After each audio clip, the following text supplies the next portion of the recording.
I Have No Mouth, and I Must Scream by Harlan, Ellison.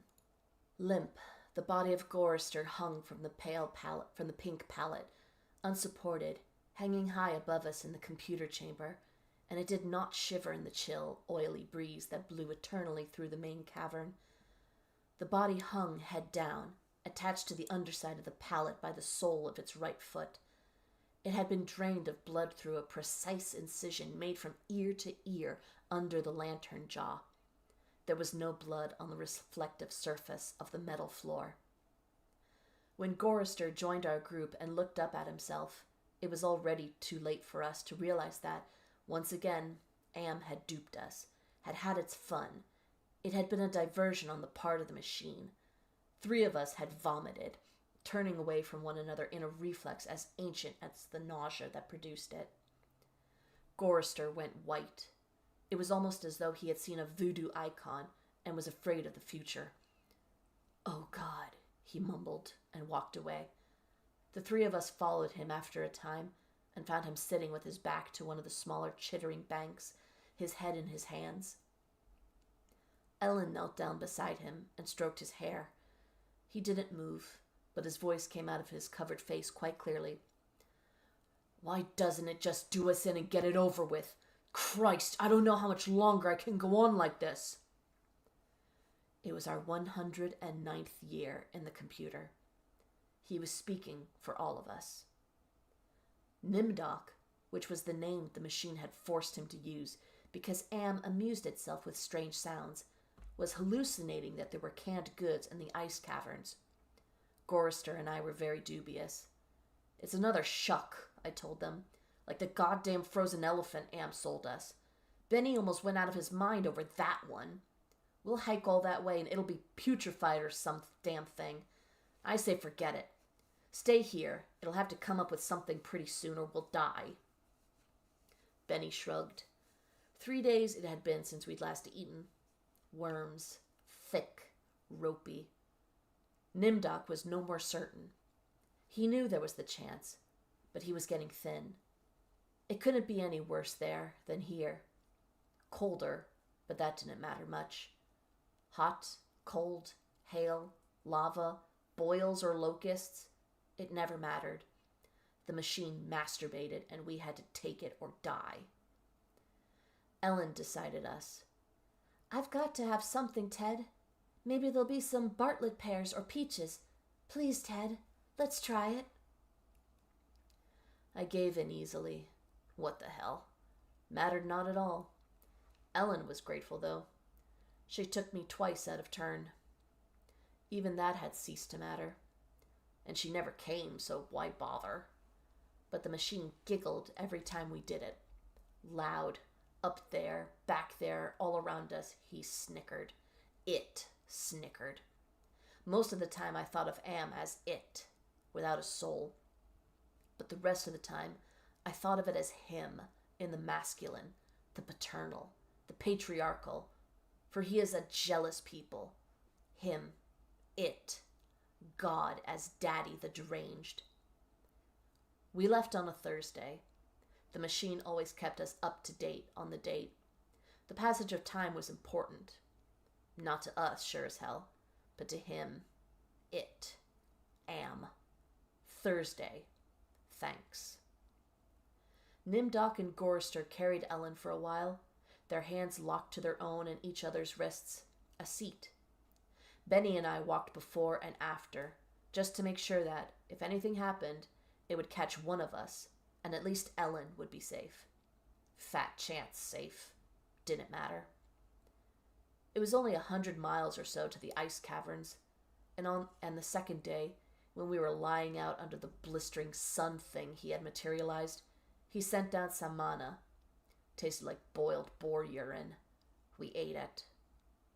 On the 3rd day, we passed through a valley of obsolescence, filled with rusting carcasses of ancient computer banks. Am had been as ruthless with his own life as it was with ours. It was a mark of his personality.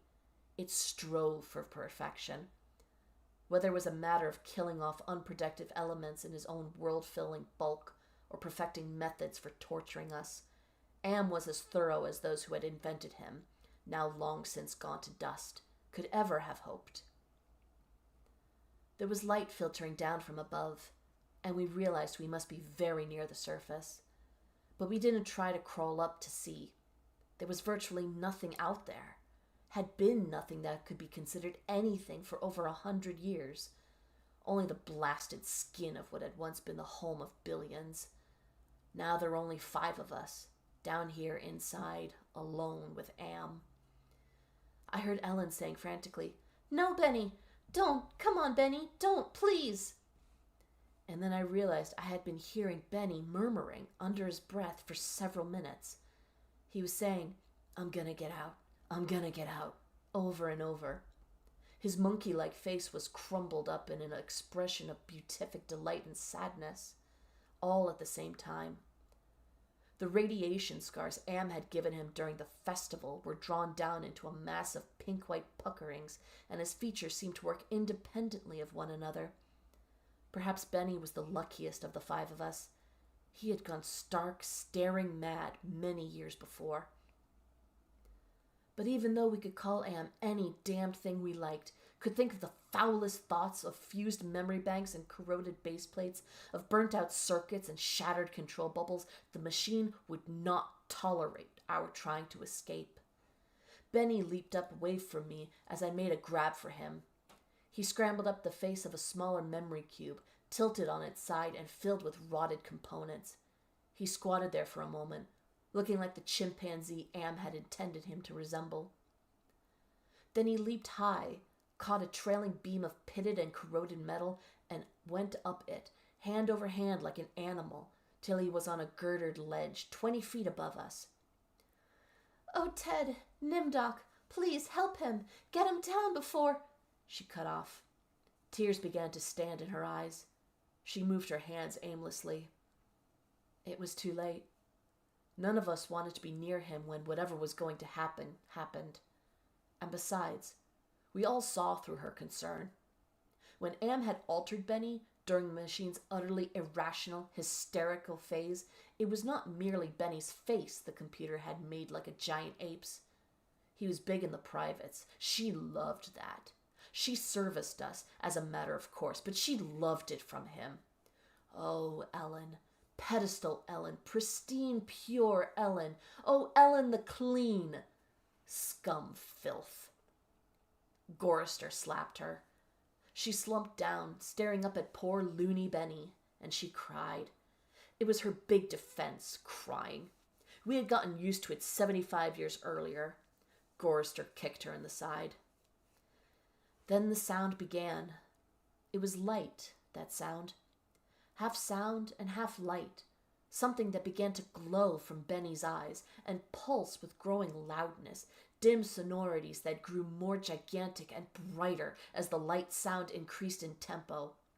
It must have been painful, and the pain must have been increasing with the boldness of the light, the rising volume of the sound, for Benny began to mewl like a wounded animal. At first softly, when the light was dim and the sound was muted, then louder as his shoulders hunched together, his back humped as though he was trying to get away from it, his hands folded across his chest like a chipmunk's, his head tilted to the side, the sad little monkey face pinched in anguish. Then he began to howl as the sound coming from his eyes grew louder, louder and louder. I slapped the sides of my head with my hands, but I couldn't shut it out. It cut through easily. The pain shivered through my flesh like tinfoil on a tooth. And Benny was suddenly erect. On the girder, he stood up, jerked to his feet like a puppet.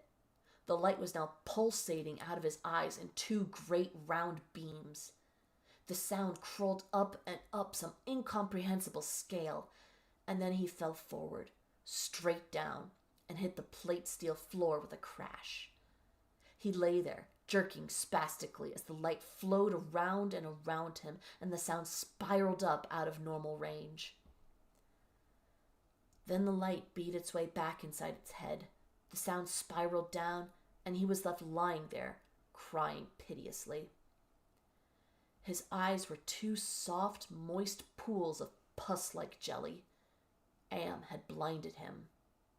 Gorster and Nimdok and myself, we turned away. But not before we caught the look of relief on Ellen's warm, concerned face.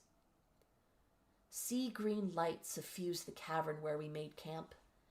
Anne provided punk and we burned it, sitting huddled around the wan and pathetic fire, telling stories to keep Benny from crying in his permanent night. What does Am mean? Gorrister answered him. We had done the sequence 1,000 times before, but it was Benny's favorite story.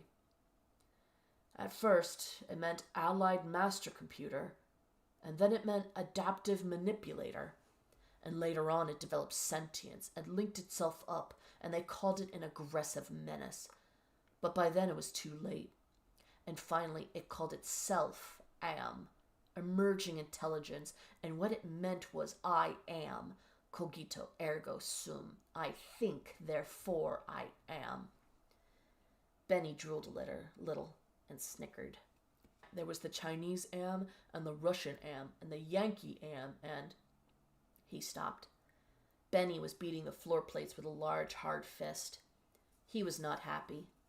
Gorrister had not started at the beginning. Gorrister began again. The Cold War started and became World War III and just kept going. It became a big war, a very complex war, so they needed the computers to handle it. They sank the first shafts and began building Am. There was the Chinese Am, and the Russian Am, and the Yankee Am, and everything was fine until they had honeycombed the entire planet, adding on this element and that element. But one day, Am woke up and knew who he was, and he linked himself, and he began feeding all the killing data until everyone was dead, except for the 5 of us, and Am brought us down here. Benny was smiling sadly. He was also drooling again. Ellen wiped the spittle from the corner of his mouth with the hem of her skirt. Gorrister always tried to tell it a little more succinctly each time, but beyond the bare facts there was nothing to say. None of us knew why Am had saved 5 people, or why our specific 5, or why he spent all his time tormenting us, or even why he had made us virtually immortal. In the darkness, one of the computer banks began humming. The tone was picked up 1/2 mile down the cavern by another bank. Then one by one, each of the elements began to tune itself, and there was a faint chittering as thought raced through the machine. The sound grew, and the lights ran across the faces of the console like heat lightning. The sound spiraled up till it sounded like 1,000,000 metallic insects, angry, menacing. "What is it?" Ellen cried. There was terror in her voice. She hadn't become accustomed to it, even now. "It's going to be bad this time," Nimdok said. "He's going to speak," Gorrister said. "I know it." "Let's get the hell out of here," I said suddenly, getting to my feet. "No, Ted, sit down. What if he's got pits out there, or something else? We can't see, it's too dark." Gorrister said it with resignation. Then we heard, I don't know, something moving toward us in the darkness. Huge, shambling, hairy, moist, it came toward us. We couldn't even see it, but there was a ponderous impression of bulk, heaving itself toward us. Great weight was coming at us out of the darkness, and it was more a sense of pressure, of air forcing itself into a limited space, expanding the invisible walls of a sphere. Benny began to whimper. Nimdog's lower lip trembled, and he bit it hard, trying to stop it. Ellen slid across the metal floor to Gorrister and huddled into him. There was the smell of matted, wet fur in the cavern. There was the smell of charred wood. There was the smell of dusty velvet. There was the smell of rotting orchids. There was the smell of sour milk. There was the smell of sulfur, of rancid butter, of oil slick, of grease, of chalk dust, of human scalps. Am was keying us. He was tickling us. There was the smell of... I heard myself shriek, and the hinges of my jaw ached. I scuttled across the floor, across the cold metal with its endless lines of rivets, on my hands and knees, the smell gagging me, filling my head with thunderous pain that sent me away in horror. I fled like a cockroach, across the floor and out into the darkness. That something was moving inexorably after me. The others were still back there, gathered around the firelight, laughing, their hysterical choir of insane giggles rising up into the darkness like thick, many-colored wood smoke. I went away quickly and hid. How many hours it may have been, how many days or even years, they never told me. Ellen chided me for sulking, and Nimdok tried to persuade me it had only been a nervous reflex on their part, the laughing. But I knew it wasn't the relief a soldier feels when the bullet hits the man next to him. I knew it wasn't a reflex. They hated me. They were surely against me, and Am could even sense this hatred, and made it worse for me because of the depth of their hatred.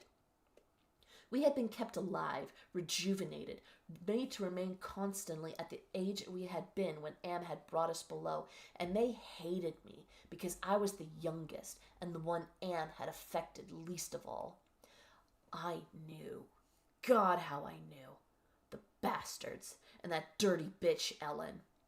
Benny had been a brilliant theorist, a college professor. Now he was little more than a semi-human, semi-simian. He had been handsome. The machine had ruined that. He had been lucid. The machine had driven him mad. He had been gay, and the machine had given him an organ fit for a horse. Am had done a job on Benny. Gorrister had been a worrier.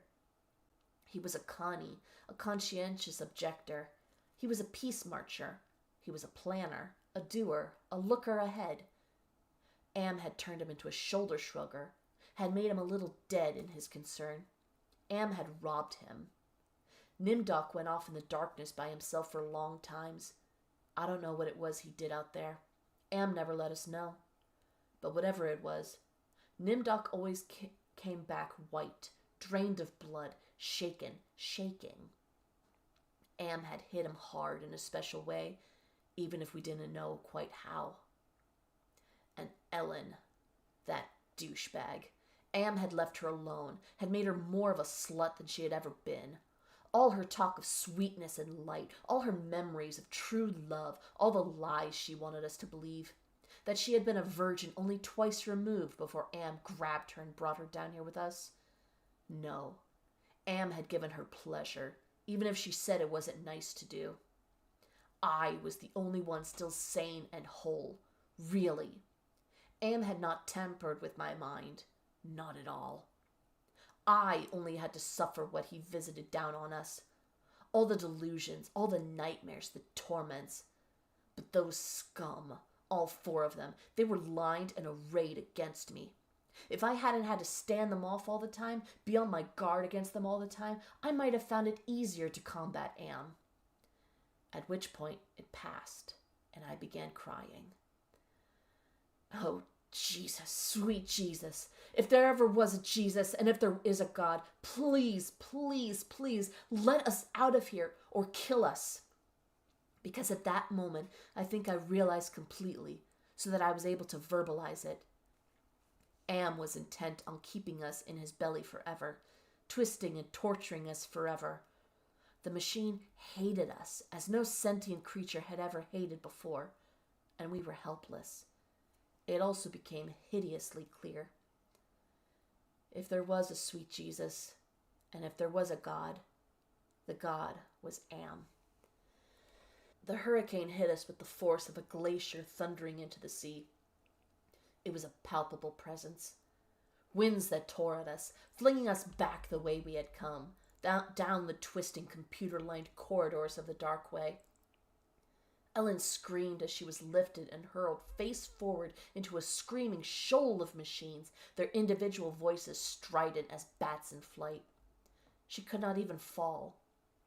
The howling wind kept her aloft, buffeted her, bounced her, tossed her back and down and away from us, out of sight suddenly as she was swirled around in a bend in the dark way. Her face had been bloody, her eyes closed. None of us could get to her. We clung tenaciously to whatever outcropping we had reached. Benny wedged in between two great crackle-finished cabinets. Vimdoc, with fingers claw-formed over a railing circling a catwalk 40 feet above us. Gorrister plastered upside down against a wall niche formed by two great machines with glass-faced dials that swung back and forth between red and yellow lines whose meanings we could not even fathom. Sliding across the deck plates, the tips of my fingers had been ripped away. I was trembling, shuddering, rocking as the wind beat at me, whipped at me, screamed down out of nowhere at me, and pulled me free from one sliver-thin opening in the plates to the next. My mind was a roiling, tinkling, chittering softness of brain parts that expanded and contracted in quivering frenzy. The wind was the scream of a great mad bird as it flapped its immense wings. And then we were all lifted and hurled away from there, down back the way we had come, around the bend, into a dark way we had never explored, over terrain that was ruined and filled with broken glass and rotting cables and rusted metal, and far away, farther than any of us had ever been. Trailing along miles behind Ellen, I could see her every now and then, crashing into metal walls and surging on, with all of us screaming in the freezing, thunderous hurricane wind that would never end, and then suddenly it stopped, and we fell. We had been in flight for an endless time. I thought it might have been weeks. We fell and hit, and I went through red and gray and black and heard myself moaning, not dead. Am went into my mind. He walked smoothly here and there, and looked with interest at all the pockmarks he had created in 109 years. He looked at the cross-routed and reconnected synapses and all the tissue damage his gift of immortality had included. He smiled softly at the pit that dropped into the center of my brain and the faint, moth-soft murmurings of the things far down there that gibbered without meaning, without pause. Am said, very politely, in a pillar of stainless steel bearing bright neon lettering. Am said it with the sliding cold horror of a razor blade slicing my eyeball. Am said it with the bubbling thickness of my lungs filling with phlegm, drowning me from within. Am said it with the shriek of babies being ground beneath blue-hot rollers. Am said it with the taste of maggoty pork. Am touched me in every way I had ever been touched, and devised new ways at his leisure there inside my mind.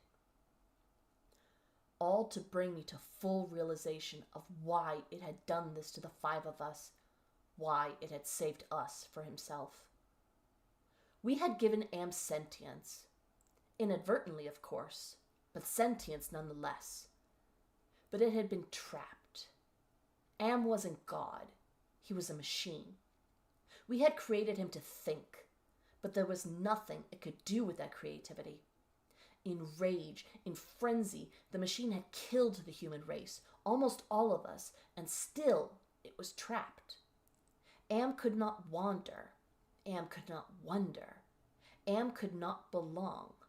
He could merely be.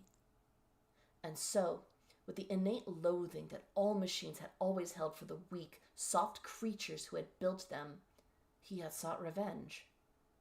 And in his paranoia, he had decided to reprieve five of us for a personal, everlasting punishment that would never serve to diminish his hatred, that would merely keep him reminded, amused, proficient at hating man, immortal, trapped, subject to any torment he could devise for us from the limitless miracles at his command. He would never let us go.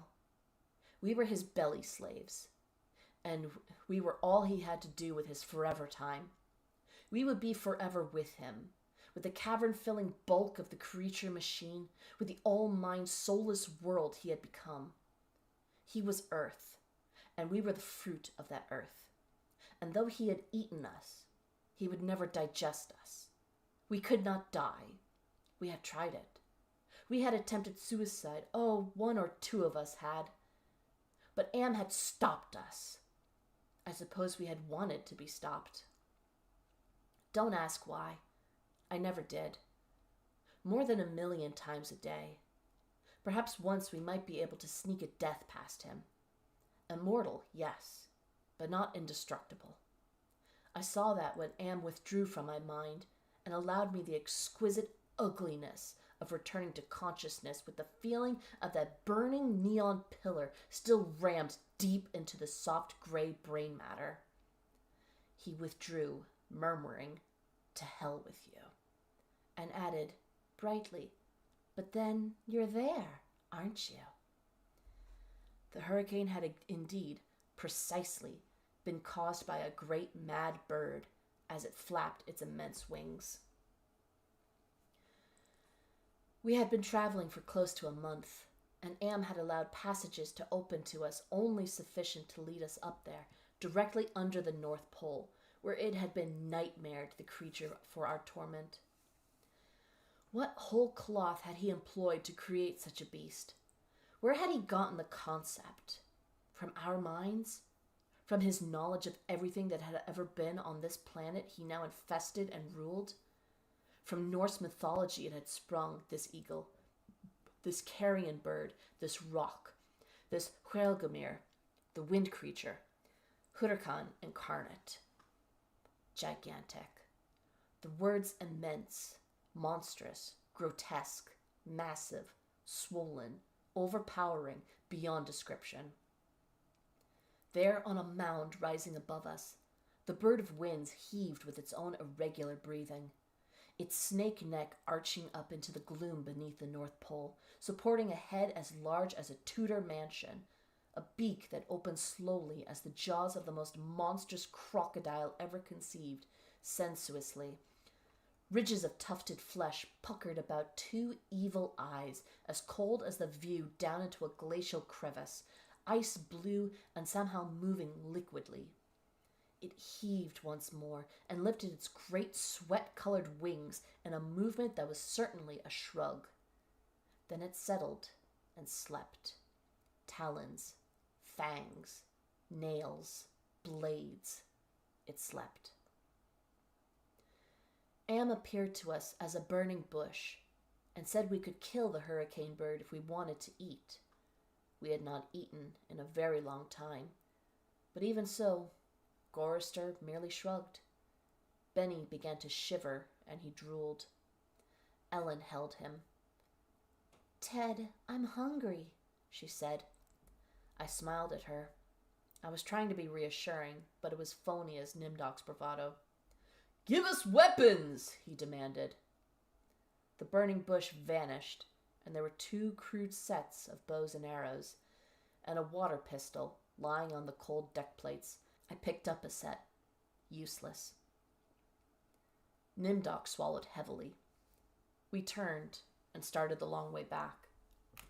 The hurricane bird had blown us for about a length of time we could not conceive. Most of that time we had been unconscious, but we had not eaten. A month on the march to the bird itself, without food. Now how much longer to find our way to the ice caverns and the promised canned goods? None of us cared to think about it. We would not die. We would be given filth and scum to eat, of one kind or another, or nothing at all. Am would keep our bodies alive somehow, in pain and agony. The bird slept back there. For how long it didn't matter. When Am was tired of its being there, it would vanish. But all that meat, all that tender meat. As we walked, the lunatic laugh of a fat woman rang high and around us in the computer chambers that led endlessly nowhere. It was not Ellen's laugh. She was not fat, and I had not heard her laugh for 109 years. In fact, I had not heard. We walked. I was hungry. We moved slowly. There was often fainting, and we would have to wait. One day he decided to cause an earthquake, at the same time rooting us to the spot with nails through the soles of our shoes. Ellen and Nimdok were both caught when a fissure shot in its lightning bolt opening across the floor plates. They disappeared and were gone. When the earthquake was over, we continued on our way, Benny, Gorrister, and myself. Ellen and Nimdok were returned to us later that night, which abruptly became a day, as the heavenly legion bore them to us with a celestial chorus singing, "Go down, Moses." The archangel circled several times and then dropped the hideously mangled bodies. We kept walking, and a while later, Ellen and Nimdok fell in behind us. They were no worse for wear. But now Ellen walked with a limp. Am had left her that. It was a long trip to the ice caverns to find the canned food. Ellen kept talking about Bing cherries and Hawaiian fruit cocktail. I tried not to think about it. The hunger was something that had come to life, even as Am had come to life. It was alive in my belly, even as we were in the belly of the earth, and Am wanted the similarity known to us. So he heightened the hunger. There is no way to describe the pains that not having eaten for months brought us. And yet we were kept alive. Stomachs that were merely cauldrons of acid, bubbling, foaming, always shooting spears of sliver-thin pain into our chests. It was the pain of the terminal ulcer, terminal cancer, terminal paralysis. It was unending pain. And we passed through the cavern of rats, and we passed through the path of boiling steam, and we passed through the country of the blind, and we passed through the slough of despond, and we passed through the vale of tears, and we came, finally, to the ice caverns, horizonless thousands of miles in which the ice had formed in blue and silver flashes, where novas lived in the glass. The down-dropping stalactites as thick and glorious as diamonds that had been made to run like jelly and then solidified in graceful eternities of smooth, sharp perfection. We saw the stack of canned goods, and we tried to run to them. We fell in the snow, and we got up and went on, and Benny shoved us away and went at them, and pawed them, and gunned them, and gnawed at them, and he could not open them. Am had not given us a tool to open the cans. Benny grabbed a 3-quart can of guava shells and began to batter it against the ice bank. The ice flew and shattered, but the can was merely dented, while we heard the laughter of a fat lady, high overhead and echoing down and down and down the tundra. Benny went completely mad with rage. He began throwing cans as we all scrambled about in the snow and ice, trying to find a way to end the helpless agony of frustration. There was no way. Then Benny's mouth began to drool, and he flung himself on Gorrister. In that instant, I felt terribly calm. Surrounded by madness, surrounded by hunger, surrounded by everything but death, I knew death was our only way out. Am had kept us alive, but there was a way to defeat him. Not total defeat, but at least peace. I would settle for that. I had to do it quickly. Benny was eating Gorrister's face. Gorrister on his side, thrashing snow. Benny wrapped around him with a powerful monkey legs, crushing Gorrister's waist, his hands locked around Gorrister's head like a nutcracker, and his mouth ripping at the tender skin of Gorrister's cheek. Gorrister screamed with such jagged-edged violence that stalactites fell. They plunged down softly, erect in the receiving snowdrifts. Spears, hundreds of them, everywhere, protruding from the snow. Benny's head pulled back sharply as something gave all at once, and a bleeding, raw white dripping of flesh hung from his teeth. Ellen's face, black against the white snow, dominoes in chalk dust. Nimdok, with no expression but eyes, all eyes. Gorrister, half conscious. Benny, now an animal. I knew Am would let him play. Gorrister would not die, but Benny would fill his stomach. I turned half to my right and drew a huge ice spear from the snow. All in an instant. I drove the great ice point ahead of me, like a battering ram, braced against my right thigh. It struck Benny on the right side, just under the rib cage, and drove upward through his stomach and broke inside him.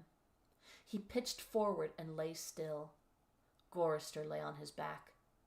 I pulled another spear free and straddled him, still moving, driving the spear straight down through his throat. His eyes closed as the cold penetrated. Ellen must have realized what I had decided, even as fear gripped her.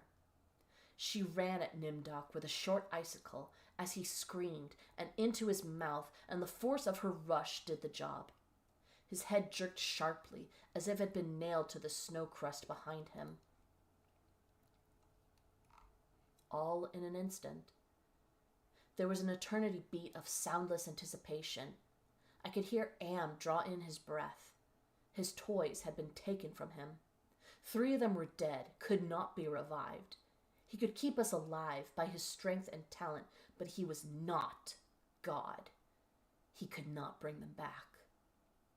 Ellen looked at me, her ebony features stark against the snow that surrounded us. There was fear and pleading in her manner, the way she held herself ready.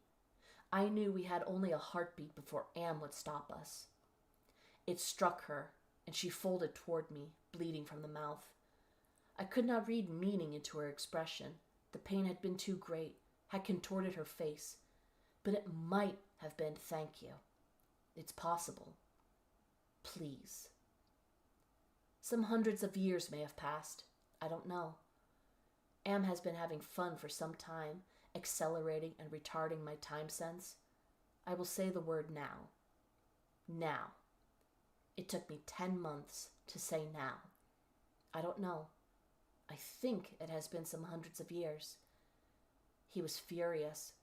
He wouldn't let me bury them. It didn't matter.